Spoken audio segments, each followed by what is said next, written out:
The theme for this year's International Women's Day is Embracing Equity. While the words equality and equity have similar meaning, there is a subtle difference. Equity is about recognizing that each individual has different circumstances and therefore needs resources and support based on that. It is about fairness, inclusivity, and sensitivity to the other's needs and a freedom to choose their path. Equity will come with mindset changes across genders and society which enable the individual to exercise their choices. This Women's Day, we explore the changes that happen in the way women are managing their lives, both personal and professional. We have spoken to few women and men, youngsters, professionals, entrepreneurs about their views about choices women have or do not have and how are they exercising these effectively.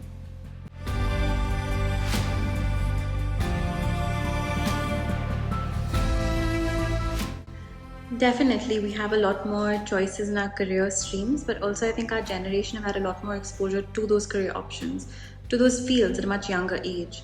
When I chose a major at university, for example, I had so many choices and the exposure to all those options, which is confusing but also a huge blessing.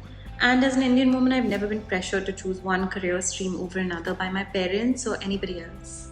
My mother, she is single parent and she working as a house helper. I think I am feeling as a freedom comparing to my mother's generation and my generation. And everything I have more choices to do in my life. I want to fly like a free bird. I believe that all women are unique in their own way. And being a woman, I can tell you that you can do whatever you want to do.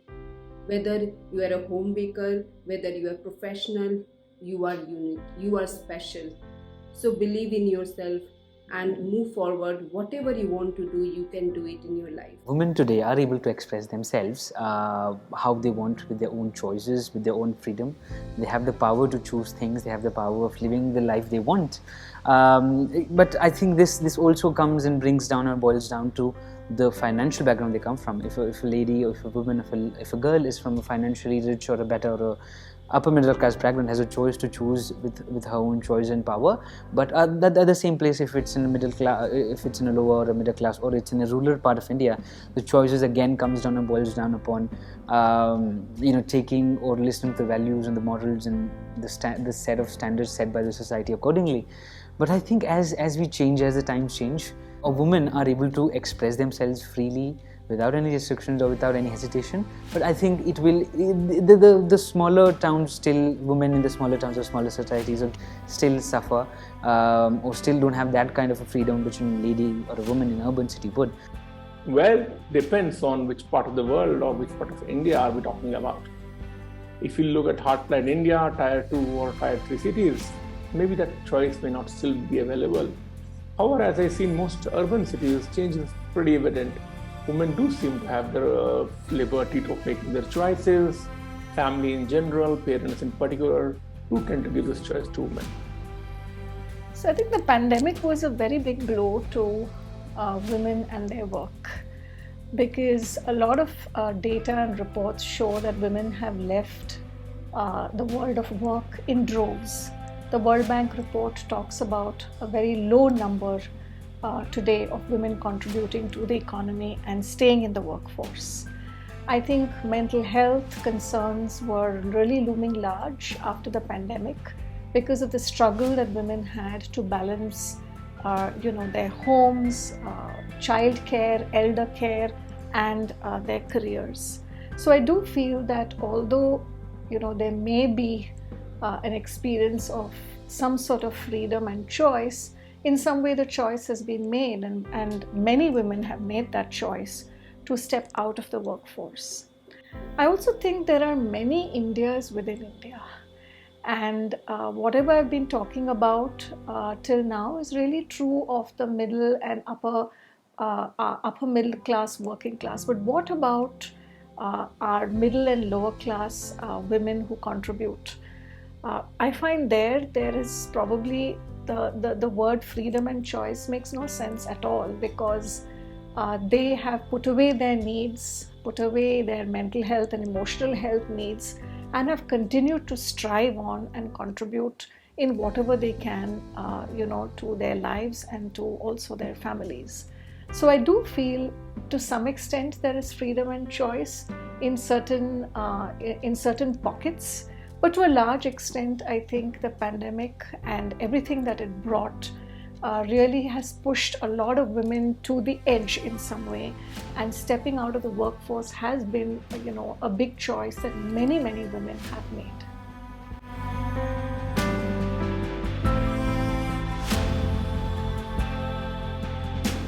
Freedom to me means the ability to make choices without any restraints.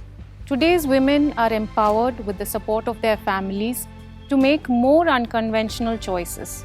They might be starting their own enterprises, changing career path, specializing in niches, focusing on self-care and fitness, and maybe even traveling the world solo. But as the saying goes, with freedom comes responsibility.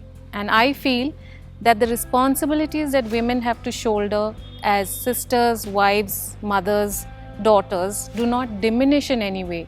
And therefore, it is a very fine balancing act now more than ever before. How much of choice making is really intrinsic to us?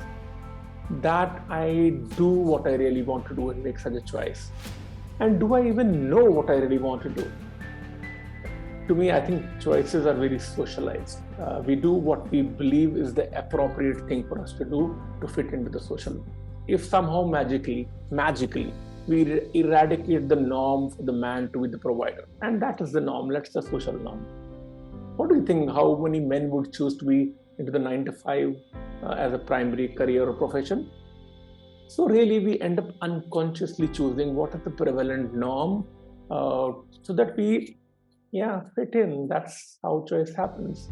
Similarly, so I believe there's an unconscious pressure on many women to focus more on home and career, unlike men.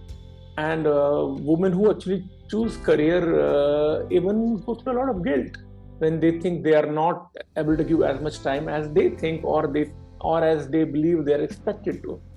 So that's the issue really. The prevalent norms make a lot of impact. Finally, the reverse is also true, Career woman is a norm which has more recently gotten socialized a lot. And somehow, as I see, homemaker as a choice seems to be looked down upon. Hence, many urban women may choose career or career plus being the homemaker, notwithstanding what they really want to choose. I do think there is a big shift in social attitudes towards women and their careers, and also about young girls being aspirational, studying more, doing more. However, I do think that the needle has moved far lesser than it should have, and there is a lot of work to be done in this area. When it comes to freedom, choice, creating balance in life, I think when you're a senior woman professional, whether you're an entrepreneur or you have had career in the corporate, I think as a senior woman there are far more freedoms and choices to create balance, because there is a sense of purpose and passion around your work, and there is a great sense of financial independence which contributes to allowing these decisions to get made. But I think when you look at career women in their 30s, even early 40s, they are really, I think, still struggling to create this balance in life, because they're in a place where they're really expanding their careers, wanting to do better and better, earn better, create their position in their organizations. But they are really struggling with childcare, with elder care. Often in India, these responsibilities fall into the kitty of women. That is still true even today after all the changes that we're talking about. So I think when one has so many of these balls in the air, it isn't very easy to create balance in one's life. So I do feel that is still an area of struggle for a lot of especially mid-career women today.